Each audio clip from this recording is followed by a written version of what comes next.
back to Just Ranked. We are here with a really fun episode, a fun topic this time. This is a podcast where we pick our favorite 4 best top songs, albums, in this case it's songs, of this week's topic.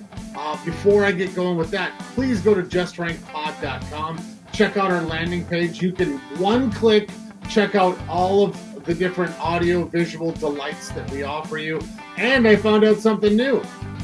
If you're in your kitchen or in your living room, there's a little black puck. Just say, "Hey Alexa, play Just Ranked Pod," and it'll pop up and you can listen to it on your Alexa. So this is a newfound fun thing for me. I'm Jimmy. We got Darren, Dink, we got Chris, we got Joe. This week's topic is a really, really tough topic. It is 1967. There's some landmark things that happened in 1967 for music. 1967 was a landmark dubbed the Summer of Love. So you hear that term, we're talking about all of that music tonight. A bunch of things happen in 67. The Monterey Pop Fest starts. It's its first year. The rise of psychedelic rock, counterculture music. The first issue of Rolling Stone happened this year. The Who performs its first concert in the United States. Otis Redding and members of his band tragically died in a plane crash after the release of one of his albums on this year, Sitting on the Dock of Bay, which was inspired by Sgt. Pepper's that was released this year as well. Rolling Stone appears on Ed Sullivan's show, and they famously changed the words to "Let's spend the night together" to "Let's..." what was it? I'm sorry. Let's spend some time together. The 9th annual Grammys, Frank Sinatra wins 5 categories: Album of the Year, Record of the Year. The Beatles win Song of the Year for Michelle. And that's pretty much my intro here. So I think we're gonna have some fun with 1967. Maybe at the end I'll go through some really cool albums if they haven't been discussed by the 4 of us. So Joe's going to lead this off. Take it away, Joe. Well, good news is Led Zeppelin did not release an album this year. True. 2 years later, they will. But I think you'll see a common theme in Joe's 1967 top 4. 67. What did I say? 60. 60. 1967. My number 4 is Penny Lane by the Beatles. From their album, of course, Magical Mystery Tour. If you didn't know, this is a time when, bands released multiple albums in a year. Happened all the time. All the time. The Beatles released 2 albums this year. They released Sgt. Pepper's Lonely Hearts Club Band on June 1st and Magical Mystery Tour on November 27th. Yep. Imagine that. Those 2 historic albums just months apart. Yeah, crazy. Penny Lane was actually released as an A-side, double A-side single with Strawberry Fields Forever. It wasn't on the album. It wasn't on any album at the time. I didn't know that. Yeah, it wasn't on any album at the time. They had just finished recording the song in January 1967. They released the song in February 13th, 1967. Wow. Yeah. Well, they turned around music really quickly in that time. Really quick, but just think about it. It's not easy, even to this day standards, but today how they print albums is the same way they did it back then. It's not a quick process. So now imagine, this song this song sold 2 million copies in 1967 alone, just the single. So imagine them having to just churn out.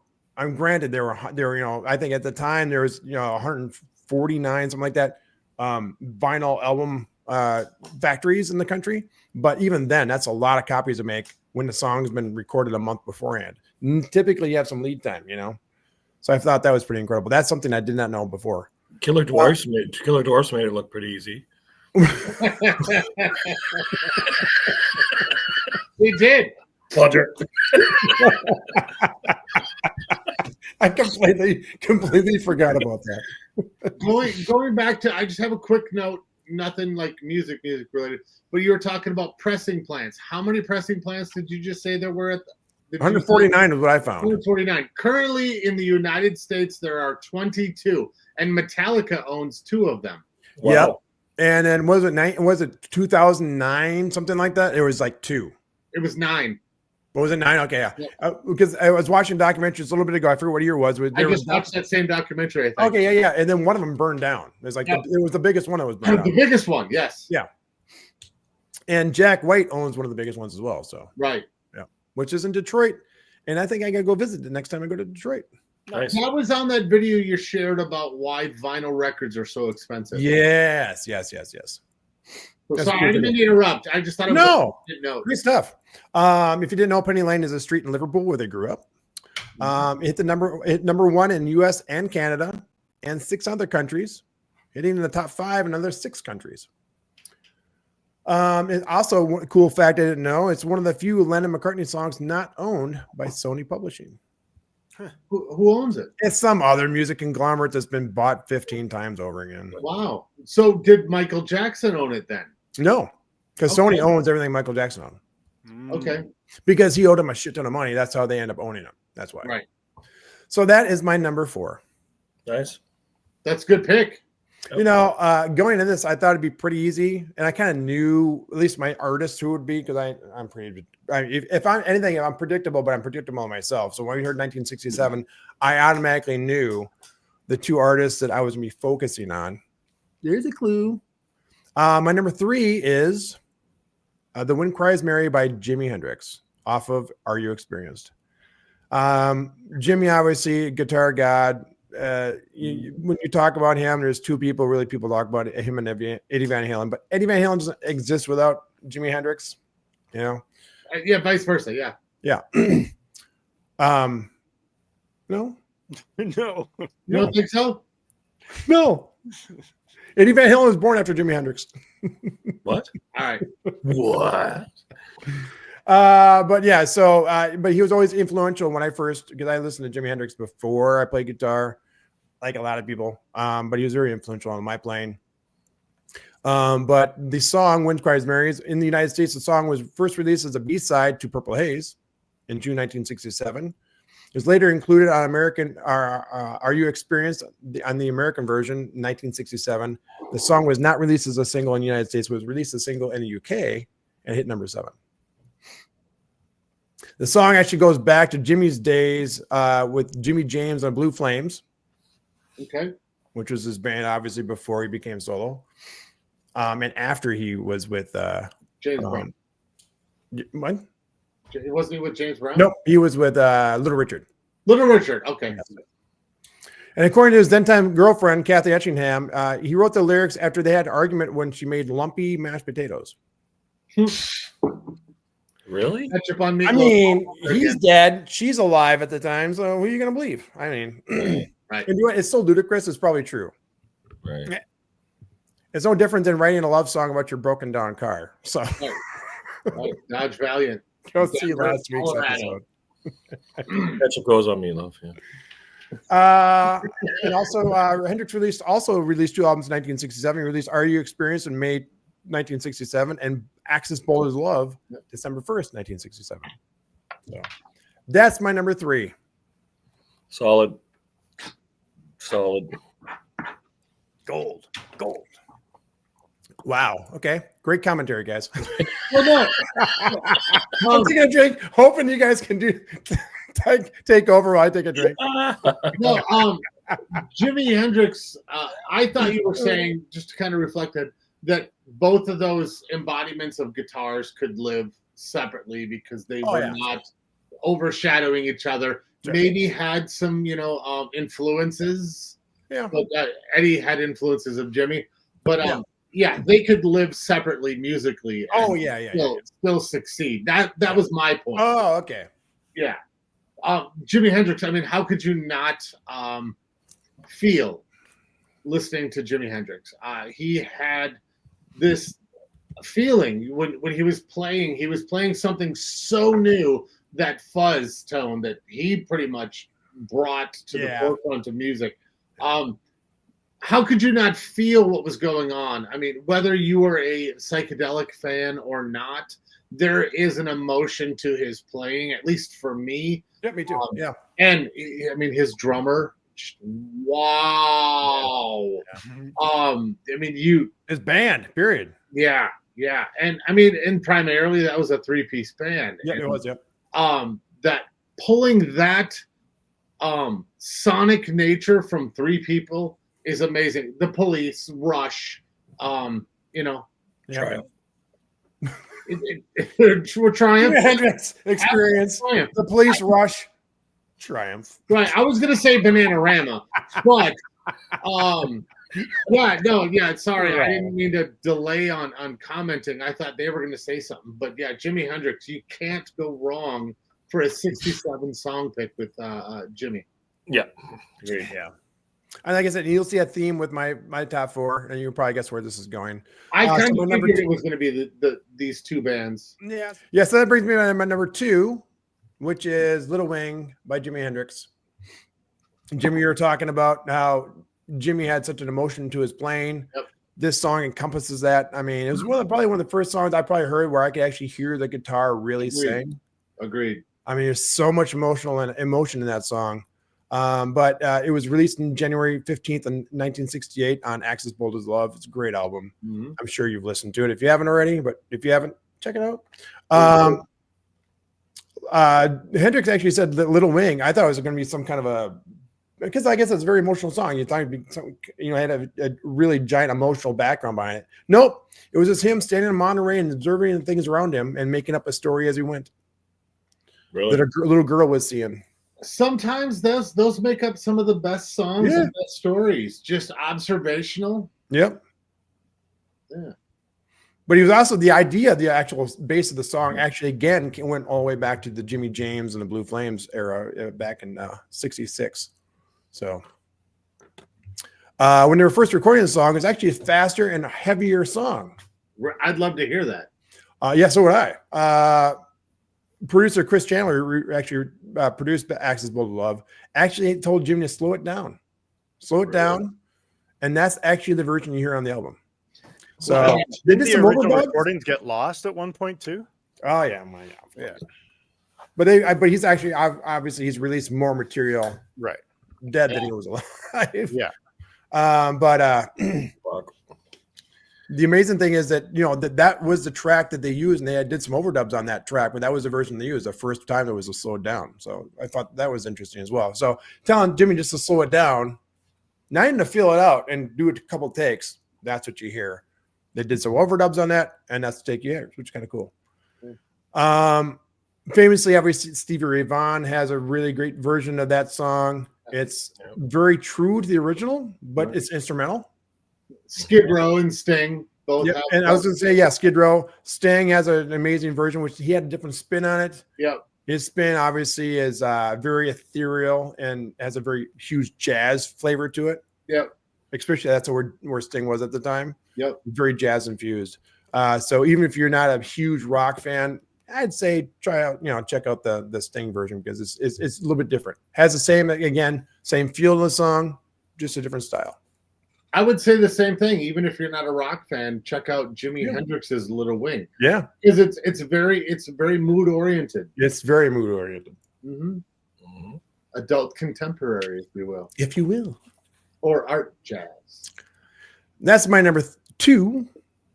My number 1 is it's my favorite Beatles song of all time. It's from Sgt. Pepper's. It's A Day in the Life. I love this song. I love everything about this song. It's long. It's huge. It's bombastic. It's very Lennon. It's very McCartney. It's 2 different songs essentially slapped together. I mean, it's everything that makes the Beatles, in my mind. Lennon said the inspiration for the first 2 verses was the death of Tara Brown, the 21-year-old heir to the Guinness fortune. He had crashed his car on December 18th, 1966, and that's what the first 2 verses are about.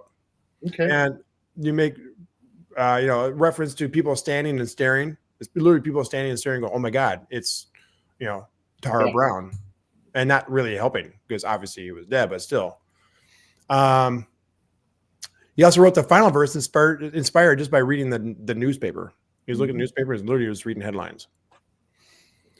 The song was the final track of the 1967 album Sgt. Pepper's Lonely Hearts Club Band. The song's middle segment was written by McCartney, which he recalls. He said he just wrote about his younger years. Remember riding in the bus, smoking, hanging out, going to class. So again, two completely different ideas, I guess, of the song. Again, smashed together in a very Lennon McCartney way. Very, very common for the Beatles to have multiple perspectives, especially at that time. Especially at that time. Of course, the song ends with the very famous E major chord, probably the most popular ending and chord in pop history, where it just ends on a 42-second long. It turns out this one chord is 3 keyboards. It's actually 4 keyboards. It's 3 pianos and one, what the hell is this thing called? Harmonium. And they're all sitting there for 42 seconds. 42 seconds, eh? Wow. 42 seconds. I knew it was long. I didn't know it was that long. The reputed drug reference, the Beatles said it was not ever a drug reference of the song, I'd Love to Turn You On, actually resulted in the song being banned on the BBC initially. Pathetic. There was a lot of uptight in 1967. Well, again, in my opening, we talked about the psychedelic push towards music, and the world was kind of upended with this whole drug culture, the counterculture music, and the Beatles kind of fall into some of that counterculture. Yeah. And part of that too, that's one reason why Bob Dylan wrote Everybody Must Get Stoned, because he was pushing the limits of censorship at that time, because censorship was a legit thing in most countries, especially the United States and UK. It was extreme at that time. Yeah, it was very extreme. Especially if it came to anything, talking about communism or drugs, which was probably worse than communism, I guess. And their minds back in the day. Right. And that's how you get One Flew Over the Cuckoo's Nest. Exactly. There you go. Yes. So that's my top 4. I have no honorable mentions because there's just too many to mention, but a lot of Beatles songs, a lot of Jimi Hendrix songs. Those are my honorable mentions. These 4 encompass all of those. Yeah. That's my top 4. That's off to you. Well, real quick, that's a strong list. I mean, it's not. I mean, there's so many good songs between those 2 artists of 4 albums. Just those 4 albums. It was hard for me to come up with those 4 songs. But for me, literally, what I had to do is I had to create a freaking playlist and then literally list through all my 5-star songs and go, okay, of my 35-star songs, which ones are my best ones? I literally then went by the most played. Right. Wow. That was my top 4. You did the president method. I had to. I think it's your turn, Chris. All right. So there is no Beatles on my list. What? It's not that I dislike the Beatles. I just don't listen to the Beatles. I have respect for the Beatles. Yeah. They're just not something I generally listen to. They're not on any of my playlists. Having said that, my first song, number 4, is actually a cover. And it's a cover of the Supremes' You Keep Me Hanging On by Vanilla Fudge. Oh. Wow. Nice. Yeah, good one. So, it was released the year after the Supremes version and well before the Kim Wilde version. Love the Kim Wilde version. The Kim Wilde version was excellent too. And it went to number 1. The Vanilla Fudge went to number 6. It was amazing how quick bands covered another band's song. They would literally be months later. After they did that 4 months ago. I'm doing it. And how many times it would happen all throughout the years, right? Yeah. I just really love this version. I love their voice. I love the way they do it. The Supremes version is fine, but again, the Supremes for me are like the Beatles. I don't really listen to them very much, right? But respect for what they did and what they do, Yeah. But I don't know. When we do these lists with dates, I don't know when you say we're going to do 67. I don't know what songs were released in 67. I don't remember that. Right. So I have to go back and like, that song. Yeah, so I kind of like, what's the word? Not reinvent or, relearn the music. Rediscover. Rediscover. That's it. Rediscover the music. Right. So it's almost like listening to it, not for the first time, but like, fuck, I forgot how much I love this guy's voice. I love the musicianship of it. Like, right.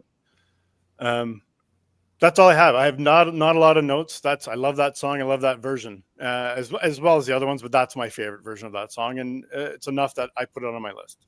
Nice. I would agree. We talk about niche bands all the time, and Vanilla Fudge it's a well-known, well-respected band, also very niche. Carmine Appice is just an amazing drummer. For 40 years, he kind of led the way in a lot of things that he did. He did a lot of books and teaching books for learned drummers. So I learned a bunch of stuff from him. Controversial stuff like he did John Bonham stuff before John Bonham, but just amazing musicianship, and I don't think that they really got the justified, listen that they probably should have. Yeah, I agree. Yeah. Yep. They're like what's the band I had in that other list? They're like 10 years after for me. Like I forget about them, and then I hear something from like, fuck, they're really good, right? Right. And let's be honest, it's the first time and only time I've ever seen a single family pronounce their last name differently. Yeah. Vinny and Carmen, yeah. Yeah. That's crazy. Both amazing drummers, respectively, too. Yeah. All right. So I have a samey if you want to do a shot. What? I'll do a shot. My number 3 is Little Wing. Nice. Wow. Yeah. I don't have a lot to say about that except for the fact that like I did know the Jimi Hendrix version. But for me, I think I really discovered the song when Stevie Ray Vaughan did it. A lot of people like and that's the version that because of the time frame and when I grew up and Stevie Ray Vaughan was such a legend and with his untimely death too. Yeah. But yeah, so I don't have a ton of notes on it because not that Joe stole all of my notes, but I'm not that good. So one thing I did when I was reading about it, it was released in the UK in 1967 in December 1st, but in the US in 1968 on January 15th. That's how I cheated. Yep, that's how I cheated. But it got in there on the UK side, right? But the album was released in 1967. Yeah, the album was exactly right. Yeah. And the only other thing I had that Joe didn't have really was number 357 of the top 500 top rock songs of all time, according to Rolling Stone, which I thought is kind of low. But then you think how many great songs there are. Well, who you take? It's like when we do this, who do you take off? Right. There's a lot of Prince songs out there, man. A lot of Floyd too, man. A lot of good Pink Floyd songs. Right. Never mind the Beatles. Never mind all that Roxette. Right. Poor Roxette, they always get missed. I know. Fuck. It must not have been love. Fading There's like a flower. some good pop music too, man. It really was. Yeah. Mm-hmm. Do they no, not to go off on a tangent, but do they go on like some kind of tour or anything nowadays? No, Who? she's dead. No, so. she passed Oh, did she away die? not too long ago. Who? Marie Fredrickson from Yeah. Roxette. He does. A pair of gasoline. When did He's she still- die? Like She 4 or 5 died years in, ago, right? yeah, she died just before COVID Yeah. or during COVID. Oh, I did. I must. I didn't know that. forgot. I must have forgot that or missed it. I don't. I sadly drank a bottle of wine Yeah. that night she died. Yeah. Yeah, I didn't know. Truth be told, I wasn't the biggest fan. Not like Dank, but I wasn't either. She was just really hot. Yeah, I never liked her. So is he though. So is he. Right? I That's a good looking deal. Duo. Yeah. I was Pear. jealous. Pear. Pair. P-E-R. she had that Letterman Oh. gap though in her teeth. Yeah. Yeah, well. Anyways, Anyways, we're doing a holy list. shit. Off on a little, He was tangent. born in 67. All right. So what was that? Wow, 3, that's amazing. 2. You know that. Number Yeah. 2. Yeah, number 2. Number 2 is Whiter Shade of Pale by Procol Nice. Nice. Harem. Bleh. I knew I was going to mess it up, and the more I drink, the more I'm going to mess it up. Roll. Roll arm. I didn't think I'd hear a Procol Harem. Yeah, no, that's a great tune. Procol Harum. Yeah. Great song, but ask me to name another song of theirs, and I'm trying to off the top of my head, and I can't really do it. I don't know any other Procol Harum songs. But I love this song. I love this version. I love his voice. It's kind of haunting, and I don't know. It's just Good song. It's a good Great song. song. It actually charted #1 in multiple countries. I can't even name Australia, Austria, Belgium, Brazil, Canada, top singles, Canada, adult contemporary, Malaysia, Japan. It was only 47. Netherlands, whatever. US, it was #1, number 5 in Billboard, number 22 on the Hot R&B hip hop songs, number 5 on Cashbox Top, whatever the hell that is. That's one thing I noticed when I was doing my homework for this episode was how many songs I knew that were like just legendary, but most of them weren't singles. Like of my 4 songs, only one of them was a single. Oh yeah, Little Wing never charted. It was never a single, Yeah. never charted. Yeah. But like, unbelievable music. That just goes to show you that it doesn't have to be a chart to be like legendary or Right. a hit. But again, at the risk of sounding old, as Prince said, that's when albums mattered. Albums still matter. Like books and Black lives, albums still matter. Tonight and always. And you listen to an entire album from beginning to end, you know? Right. Yeah. And those songs were carefully pruned and picked. You might have recorded 14 songs, but you only released 8, you know? And then 7 months later, you release Access Bold of Love with those 4 other songs. Exactly right. Exactly. That's a good pick. All right. And my #1 is White Rabbit by Jefferson Airplane. Yeah, that's a good song too, man. Such a good song. So one of the reasons that I know about this song is I don't think I'd heard it. I didn't really listen to Jefferson Airplane. I listened to a little bit of Jefferson Starship when I was growing up. A little bit. Oh, yeah, of course, yeah. But a girl in my school, they did a rock and roll review at my high school. And they did a bunch of songs. So they did it through the years. It was really well done. It was produced by a couple of the teachers, and they got all students and teachers from the school to do songs. And a girl did a rendition of this. I can't remember her name off the top of my head. Was it Alice? No. But I immediately went and found the song after I heard her sing it at this show, and then fell in love with it and fell in love with them, some of their other stuff. Anyways, it was written by Grace Slick while she was still in the band Great Society. Oh, wow. And she brought it to Jefferson Airplane from that. Wow. So I don't have a lot of notes on it. I love that song. I love her voice. It's a phenomenal song. Yeah. You know what that song's really about? It's about bad parenting. Is that what's about? It's not about magic mushrooms? No, Grace Slick, she said she wrote it, you know, and she said something like, if you read songs like, you know, Alice in Wonderland or Peter Pan, you wonder why your kids do drugs. Right. Right. Wow. Yeah. That's one of the things I found out was because that was on my short list. So, because I went through a period of like, I can't just have Beatles and Hendrix, right? Right.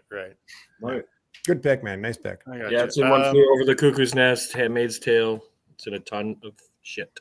Ton of movies. It's a very cinematic, cinematic song. Not gonna go. I do have an honorable mention, but no notes for it, and it's "Dear Mr. Fantasy" by Traffic. That's awesome. Their debut album. Love that song. And like, there's been I don't know if you guys know Big Sugar band here in Canada. They did a cover of that. Fucking well done. It almost sounds like it's the same band. I love covers like that sometimes. But anyways, that's it. I love me some Stevie Winwood. Well, going back to your number one, you're frozen. Okay. Going back to your number one, that song, so many thrash bands redid that song. That and Eleanor Rigby. Where those were 2 big, huge thrash songs. I'm sorry, I can't speak. And I loved hearing all the different renditions, but they could never, ever come true to the original. And I've always loved the original. Yeah, I agree. Well, Dink. Nice picks. Sorry. Dink, you're up next, buddy. All right. I'm so bad at that. Sorry, guys. Last week you killed it. I know you had a perfect last week. Then I go and fuck it up. Anyways. Okay. My number 4. I have some samesies here. I don't have any Beatles. Oh. My number 4 is Brown Eyed Girl from Van Morrison. Love it. Good song. Yeah, everybody knows this song, right? It's a beat. Became more than just a 60s song. It's on all classic rock radio. It was also much like White Rabbit in a lot of these songs are actually in a ton of other media. This was in Sleeping with the Enemy, Born on the 4th of July, The Big Chill, tons of 80s movies this song has appeared in.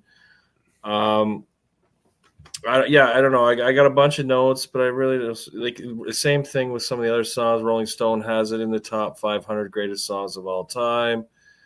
It peaked at number 10 on the Billboard Hot 100 in the U.S. in June of '67. So, yeah, I like Van Morrison a lot, but I think he's an acquired taste, and he's a situational listen. Like I wouldn't just like it's a Sunday afternoon. I might put some Van Morrison on. You know what I mean? Like, and just kind of chill. But this is more of an upbeat song for him versus some of his other stuff that's very chill, right? Yeah. But yeah, anyway, that's my number 4. It's pretty cool because that was also his debut album. And your debut album putting out Brown Eyed Girl, that was 50 fucking years. Yeah. And every generation past knows this song. And, right. They all get down to it or whatever. But yeah. Yeah, there is some fun facts. Like, it was originally titled Brown Skinned Girl. Oh, I didn't know that. And that wouldn't have aged as well. No, during the recording process, they decided to change it. And they recorded it in 2 takes. So that's kind of cool. And due to its popularity, Brown Eyed Girl has accumulated millions and millions of radio plays worldwide. In fact, it is played so often it has become one of the most played songs of the 20th century. Ever. Yeah. And because of its popularity, it's very big in weddings. Like, it played at weddings and in wedding ceremonies and in wedding videos, and it was in my wedding video. Oh, nice. There you go. Nice. Well, one of the cool references is was it Mr. Jones, Mrs. Jones, Counting Crows? Yeah. Mr. Jones? Mr. Jones. He was listening to a lot of Van Morrison at the time when he was writing this, and that melody just wouldn't escape him, and he just kind of took on the feeling of Brown Eyed Girl for that. Right. Somebody said this years ago. I can't remember who it was, a comedian or somebody said the singer from Counting Crows sounds like a meowing cat. And ever since I've heard that, I'm like, that makes sense. Right. He sounds like a meowing cat. Meow, meow, meow. Round here. Having said that August and everything after their debut album, I love it. That's so good. Man, when we lived in Peterborough, we played that CD all the time. Everyone did. Everyone did. That album was everywhere. Yeah, I can listen to that album start to finish pretty much. That's a full play for sure. But yeah, it's a good and album. a memory thing, right? Lots of those college memories come flooding back with all those songs. But anyway, we're in '67. Oh yeah, that's right. Oh yeah, right. Son of a bitch. Yeah, changing some things. So my number 3 song, unless you guys got more to say about Van. No. Okay, good. My number 3 song is much in the flavor of Procol Harum, and it is the Moody Blues, Nights in White Satin. Nice. Oh, it's such a good song. I fucking love this song. It's a great song, man. Like this, but those songs are very much in the same. Like I said, like for me, they're kind of similar, right? They're haunting. They're beautiful songs, like, but Moody Blues, right? Like, I don't know, like their musicianship is unbelievable. Well, right, they're progressive rock, right? Like, right. So in my notes here, I said this, and I took it from somewhere. This song is said to be one of the most celebrated works in progressive rock and symphonic rock. I believe it in the history of music, right? Yeah. But anyway, it's recorded as part of the landmark album Days of Future Past from November '67. Yeah. I wasn't a huge Moody Blues fan. No. But I love this song, and I liked some of their other stuff. But for me, it's this one, right? It was written by Justin Hayward, the lead guitarist and vocalist for the band, when he was 19, and it was inspired by a gift of white satin sheets from a former girlfriend. Like, how fucking lame. Wow. Right, I know. Like deeply The best part of all this deeply stuff personal song. So I'm like, shit. is just hearing all these bands. Everyone thinks they have these really deep meanings behind these songs. Is really they're just Yeah, either just from some these sad sheep. mundane meaning or just it's something that rhymes. Right. That's Well, what you guys said about the US and UK, because this song was not an immediate hit in the UK or the US. And then they re-released it.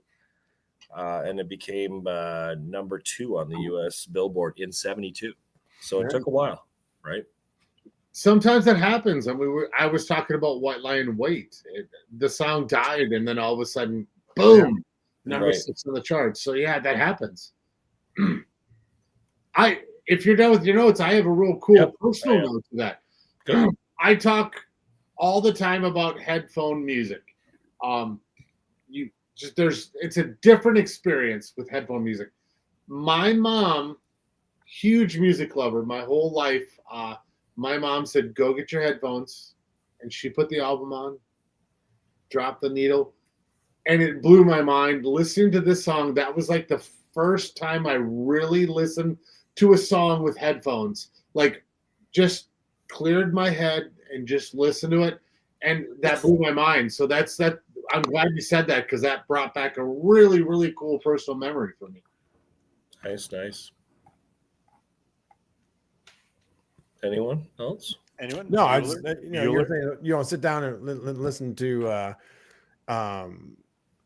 Van Morrison. Kind of the same thing with Moody Blues. I mean, I love this song. This song is amazing. Tuesday Afternoon is one of my favorite songs of all time. Yeah. You know? So yeah, it's a great pick, man. Okay, number 2 is a repeat. It is White Rabbit. I love Grace Slick's voice. I love this fucking song.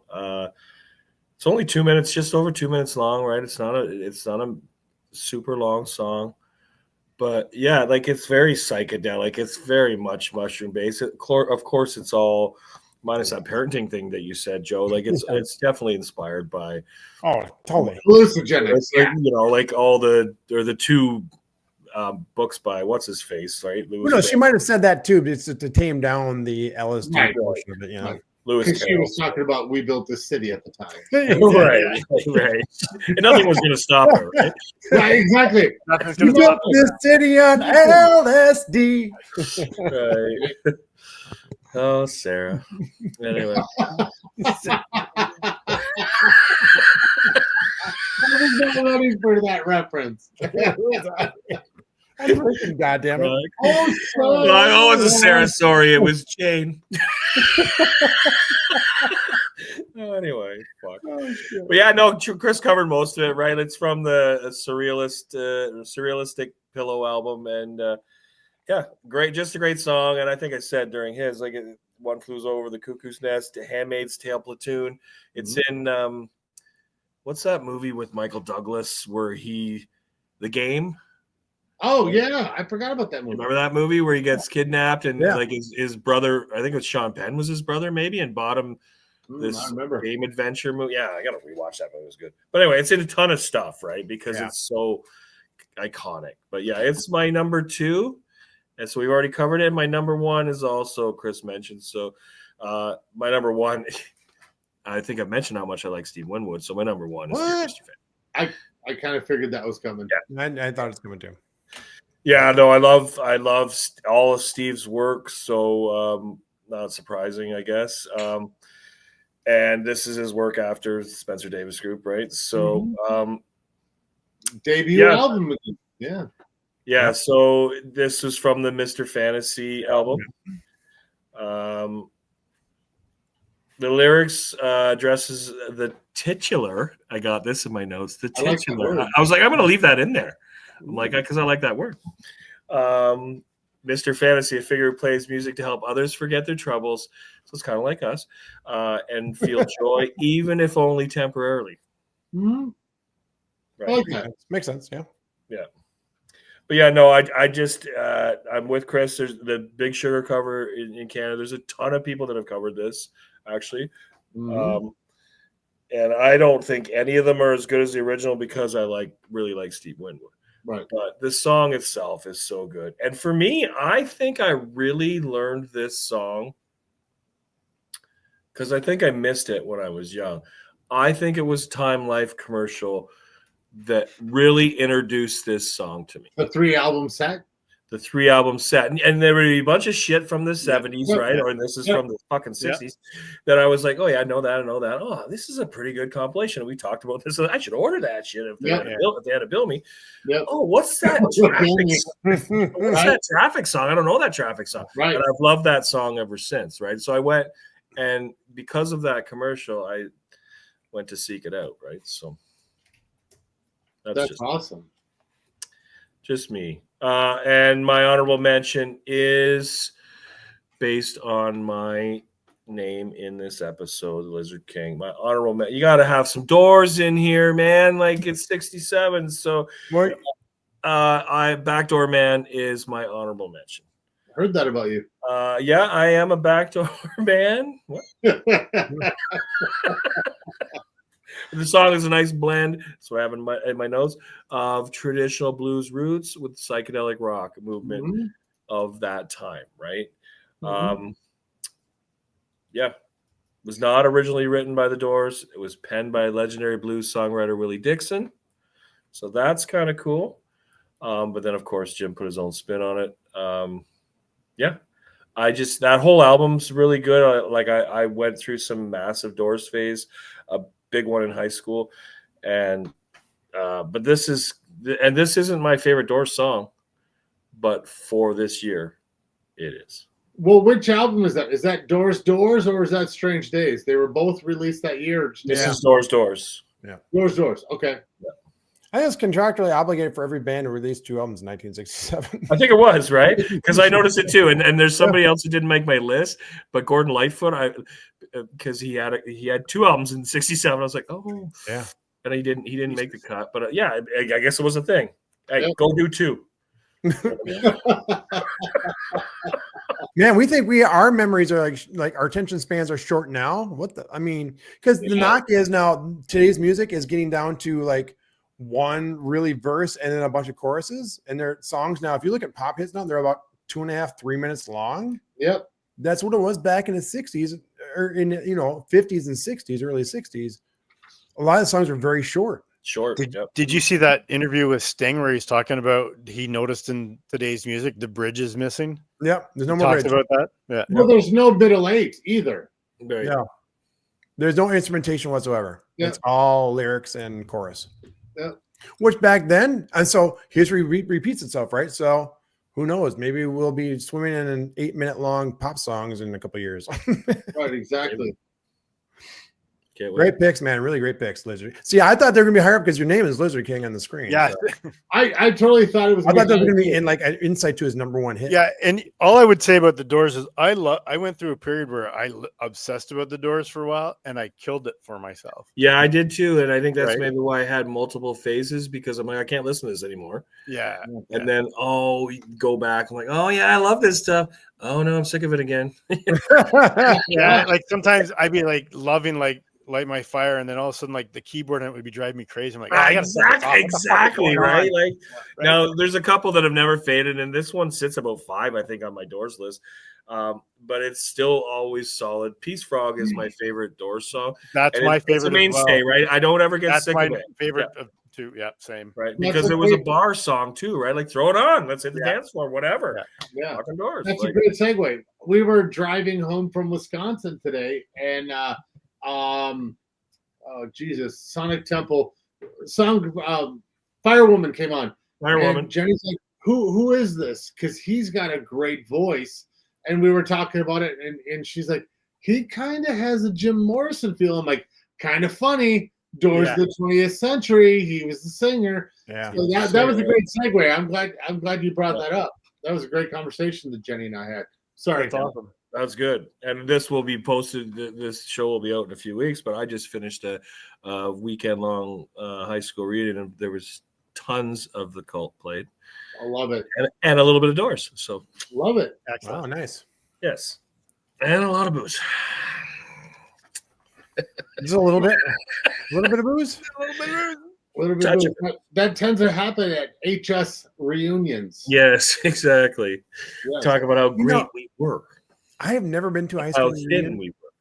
You've never been to one? No, I mean, I went to one with Dink. Was that one? I went to yours. Yeah, that was weird. I had a random one. Oh, Like I ran into like an old. I haven't seen this person since high school. Literally, like, oh hey, I haven't seen you at any of the reunions. I literally like, I couldn't stand you people when I was in school. What makes you want to think I want? That's what my wife said. She would never go. But ours is to select a chosen group, and it's 4 year running. That's it's a what I do. camp weekend. I don't know if I could go to a real. Hi, my name is. Dig name tag either. Like my name is. Oh, Bracebridge. I saw Bracebridge is having one. I'm like, I guess my invitation must have got lost in the mail. I didn't go to until my 30th, and the only reason I was even there is, unfortunately, I was in town for a funeral. Rest in peace. Right. Well, the one that Dink and I ended up with the one in Bracebridge just because we were in town for a friend's stag. Right. So I ran over somebody's foot. I remember. Well, and in Jimmy's defense too, his school in Litchfield was like a one-room schoolhouse. So they had like K through 12. Right. Lori was my teacher. Yes. Right. Really? No. Yeah, I never know, man. From exactly. Jimmy had Litchfield. We all shared shoes in gym class. Right. You guys shared a lot of things in Litchfield. Oh, I've seen some shit. It's traumatic, yes. Love you, Litchfield. Litchfield peeps, keep watching. All right, so I guess it's my turn. It is on to you, brother. It's my turn. So I am gonna flip the script, and I'm very happy that I get to mention a whole different genre of music from 1967. Nice. My whole life, my mom played a lot of the 60s music because she graduated high school in 65 and 67, just a couple years after. Everyone else that watches this, a couple years after high school, you were still just adamant about music. So my mom had a lot of that music, and it was all encompassing. Thank you, Mom, for that. I'm just going to jump in. Number 4, Jackie Wilson, Your Love Keeps Lifting Me Higher and Higher. Such a great song, such a promising sound. There was just a huge soul feeling to it. The R&B sound was really kind of taken off and becoming its own machine. Motown starting up around this time too. Diana Ross, all of that stuff. It's just a great song. The band that played in the recording they were called the Funk Brothers. They were the machine behind a lot of R&B soul bands. They were the Motown house band. Maurice White from Earth, Wind and Fire was part of the Funk Brothers. So I love this song. It's just, how could you not be happy and have a bounce in your step hearing this song? And again, headphones, you hear stuff that you wouldn't normally hear if it was just blasting on the train or the bus or in the dentist's office or whatever. I love this song so much. Nice. Good pick. It's also, I think, one of those songs too you want to listen to. I can think a lot of these songs you want to listen to like in the original mix. Yeah. And you don't have to listen to the LP, but it'll sound better on the LP just in the fact that you have the original mix because it's not compressed to hell and everything's squashed together. You can hear the highs, you can hear the lows, like you're supposed to be able to with music at one point, right? So that's where the headphones come in. If you can listen to an original mix, not a newer remastered version, which tend to add sounds better, right? But phonically sounds worse. That song was recorded in mono, so there was a left speaker, right speaker. Yeah. It's full. And you're right, because a lot of bands at the time, when stereo became a big thing, they had the mono version and the stereo version. Mm-hmm. So you're right. Yeah. Well, the Beatles famously released their song quadrophonically and in mono. It is said Beatles in mono. Yep. Yep. And there are purists that swear the mono mix is much better than the now known as stereo version. Yeah. I actually really enjoy it with headphones. I agree. It's a good listen. It is. Now, is it a superior mix? Maybe not. But it's a great listen, and they put a lot of time and effort into getting that full sound with one channel, just everything coming at you. Yeah. Well, some people call me Maurice. Nice. Call you the gangster of love, though. Yeah, they call him the gangster or the Dinkster of love. The Gangster. gangster of love. Some people call me Maurice. All right, number Nice pick, three. Jimmy. Nice pick. Number three. You may or may not know, but I talk about Marvin Gaye quite a lot. What? Who? Yes. Marvin Gaye had just an amazing song. It's a duet with Tammy Terrell. Ain't No Mountain High Enough. Oh yeah. This song is amazing. There's a sad story. They were performing this song, the two of them, live, and she passed out on stage, and he caught her before she fell to the floor. Turns out she had brain cancer, and she died shortly thereafter. But she did release an album in 1967 as well, outside of this duet. It's a good album. Is it a strong album? Wait, she only released one album? Slacker. Yeah, right? Right? One of the cool notes about this song, I'm just moving on, is yeah, just Chris is trying to hide his laugh. somebody died. I'm not laughing. How dare you? I'm not laughing. I mean, in my defense, she's already dead. So it's not like I'm Right. not making fun of her death. I just said, she Her released dad didn't shoot one her. everyone else released too. Right. In editing, can you put some flames in your screen? Anyway, This song was written by a songwriting duo that was also famous, but at the time they were not.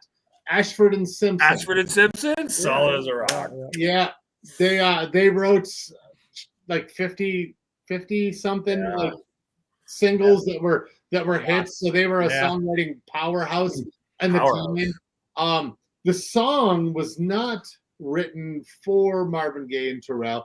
It was actually written for Diana Ross, but Diana Ross passed on it at the time. But then a couple of years later, in 1970, she did do a version of it that did. It was a hit. It was a massive hit. Yeah. So that's my number three. No, good. That's such a classic song. Yeah, it is. All the versions. Yeah. Like, Well, when you take any song and several people cover it and it still sounds good no matter what, it's a great song. but is it Diana's version that is used in pop culture more than the original? Oh, I don't know how to answer that. I don't know. I don't know either. But I hear both in my head. It's in a bunch of movies. That's I probably hear them equally, but that's I was gonna say I hear them both. Yeah. Yeah, but both are strong renditions, and they're equally different. Right. Yep. Yeah. So yeah. All right. So I'll move on. Number two is another person that I reference quite a bit, the king of the clavinet, Stevie Wonder. I was made to love her. Yeah. It's just fucking beautiful. It's amazing. The song was written by Stevie Wonder and his mother. The producer came in and then kind of filled in the blanks and made it a great song. The bass line in this, again, headphones. Listen to this song. It's mono, but listen to this running doom doom doom doom doom doom doom doom bass line. It's fucking it's amazing. I love it. I would love to hear a modern recording of this, maybe a stereo quadraphonic version of this to get just a bigger, fuller sound, because it's a monster song to begin with. Recorded by the Red Hot Chili Peppers or something like that, right? Yeah.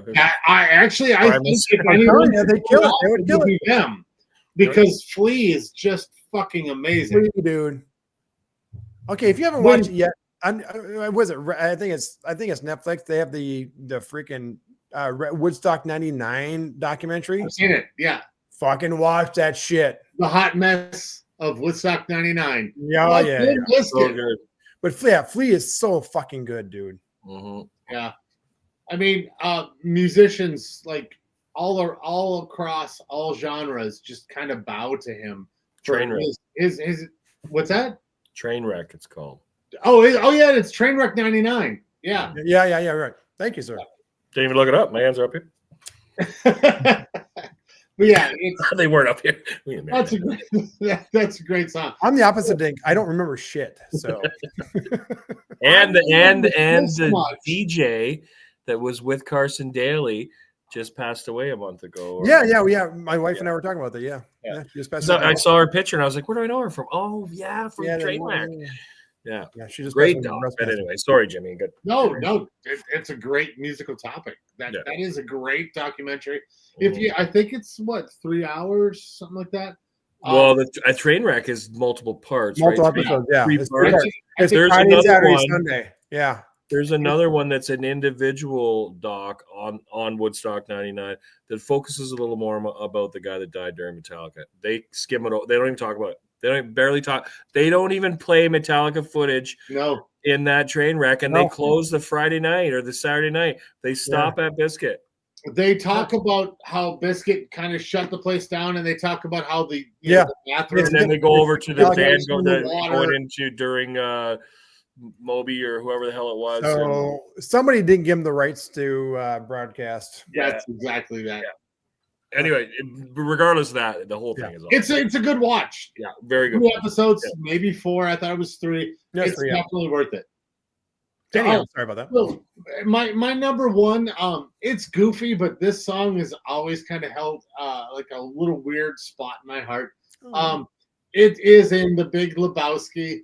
It's kind of a famous scene. It is actually the first edition. Just dropped in to see what my condition is in. Solid.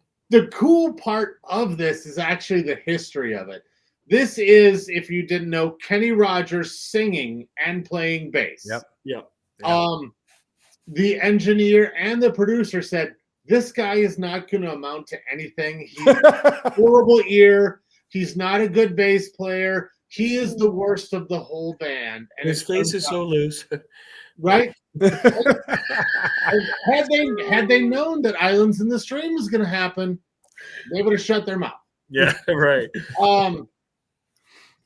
Yeah, another really, really cool note is hopefully, Joe, you can find some cool stuff for the YouTube. Sorry, audio listeners. The drummer is actually a character actor in about 100 movies. His name is Mickey Jones.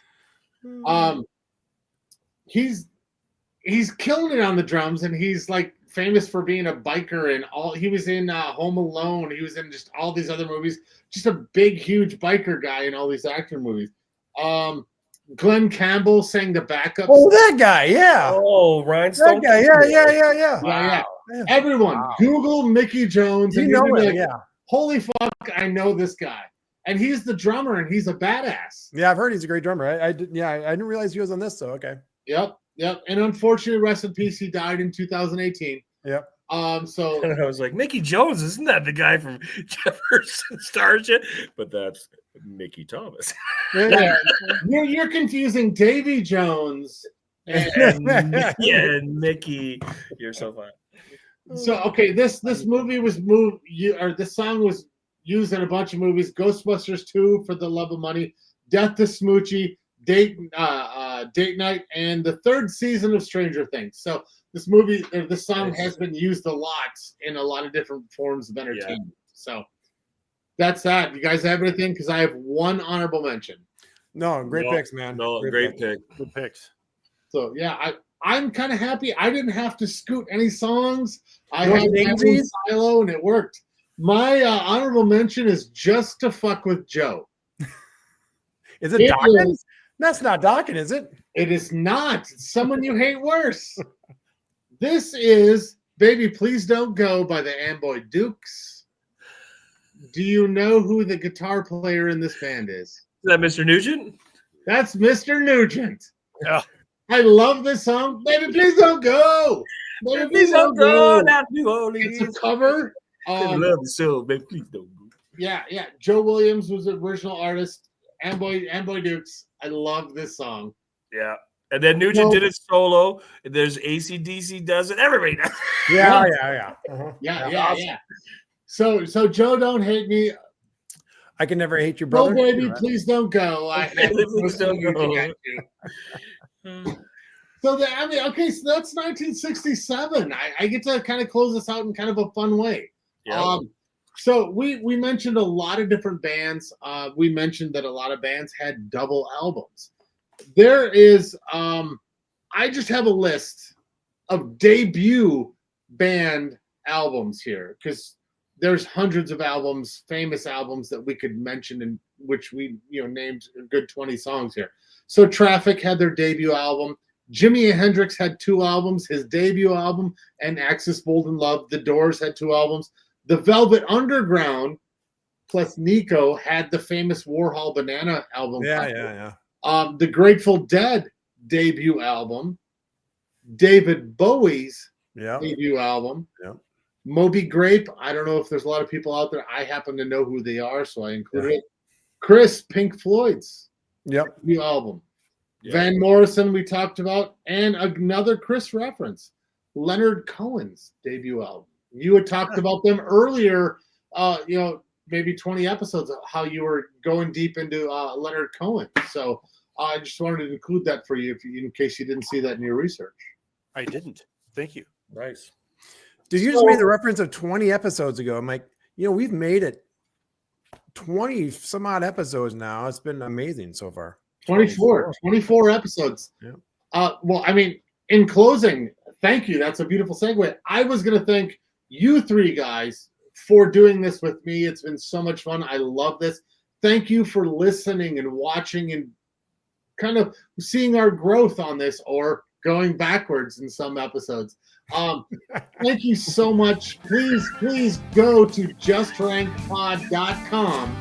Check out all of our links there. You can one click go to Spotify, Apple, ask Alexa, she will bring you to us.